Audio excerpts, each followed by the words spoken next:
The fleet was there, and then it wasn't. Hundreds of ships, the pride of the Knights Templar, dispatched, dissolved, or disappeared. No wreckage, no cargo, no survivors, not even a single oar washing up along the coast. They didn't sink, they didn't return, they didn't leave a note, and no one has found them since. It's as if the sea opened its arms and swallowed a secret so enormous no empire dared ask where it went. Until now. But you're not here for thunder and fire. You're here because something whispered. A soft ripple on still water. A name half said in a forgotten book.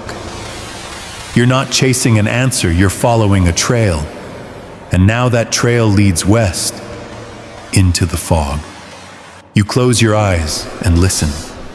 Masts creak in the night wind. Salt clings to your skin.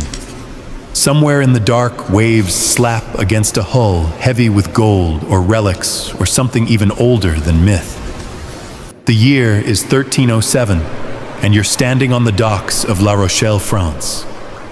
Behind you, torches flicker beneath the stone towers of the city. Ahead of you lies the Atlantic, and anchored at the edge of that ancient world is the most formidable fleet Europe has ever known. Templar ships, tall and lean black against the moonlight, trimmed in red crosses. This wasn't some merchant convoy or petty crusader flotilla. These were vessels of war and wealth, precision crafted over decades, fueled by trade routes, papal favors, and something deeper, something the French crown couldn't buy, and the church couldn't touch. Secrets wrapped in oak and iron riding the tides of two continents. And then nothing. History tells us what happened on land. On October 13th, 1307, Friday the 13th, yes, really, King Philip IV of France launched a coordinated, ruthless crackdown on the Knights Templar. Arrests, confessions under torture flames, licking at the edges of parchment and flesh alike. That part they recorded well, but the fleet silent. Not even the chroniclers could pretend they knew where it went.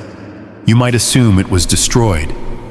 Yet there are no reports of naval battles, no tales of storms, no cargo found bobbing in the surf.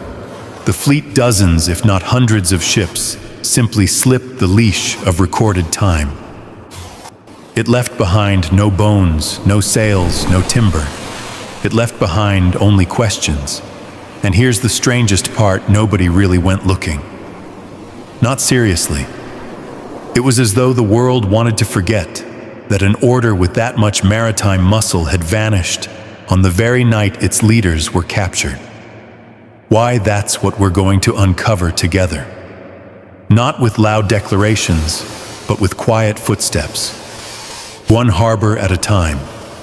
One monastery, one ruined chapel, one whisper of a map drawn too early.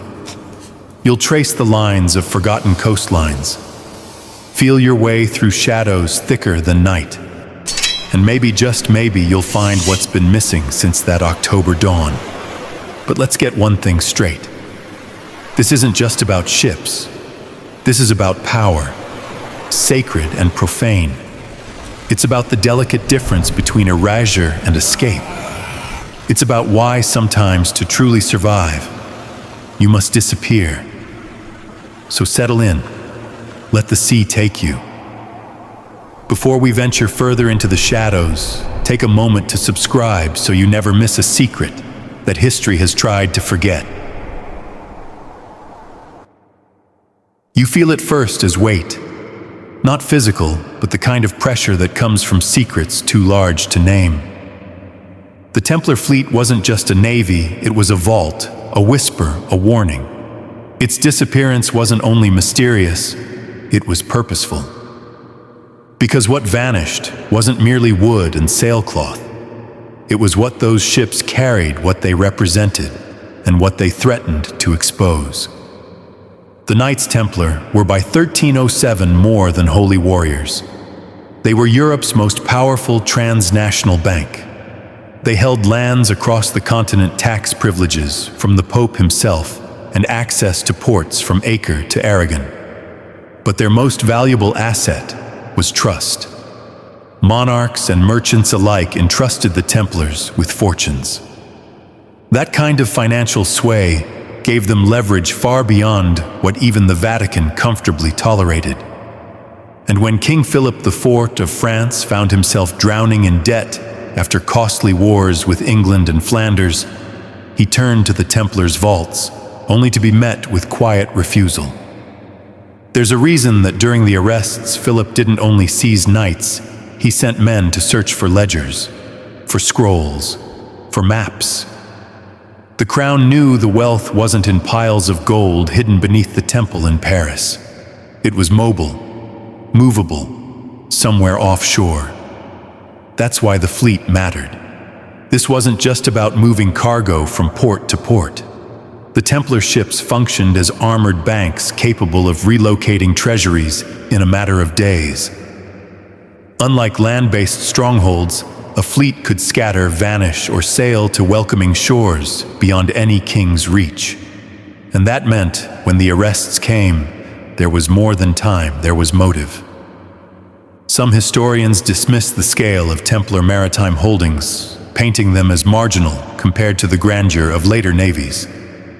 But such assessments often rely on royal naval records, precisely the places where the Templars operating in semi-clerical autonomy were rarely mentioned. Yet merchants in the Mediterranean reported sailing alongside Templar vessels, and pilgrims routinely booked passage aboard their ships. These weren't ghost boats.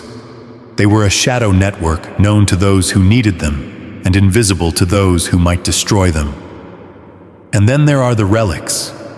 It's easy now to scoff at the idea of a chalice or a scrap of cloth changing the fate of kingdoms. But in 1307, relics weren't just sacred, they were currency.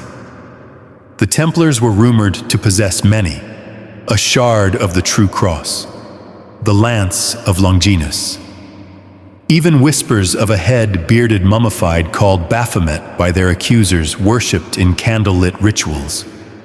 Whether real or invented by inquisitors, the stories gave the Templars an aura of forbidden power. Something more than money. Something that needed to be hidden at all costs. Which leads to a controversial suggestion. What if the fleet wasn't only evacuating wealth and people, but knowledge? The Templars weren't monks in the classic sense, but they were literate, organized, and deeply connected to networks of scholars.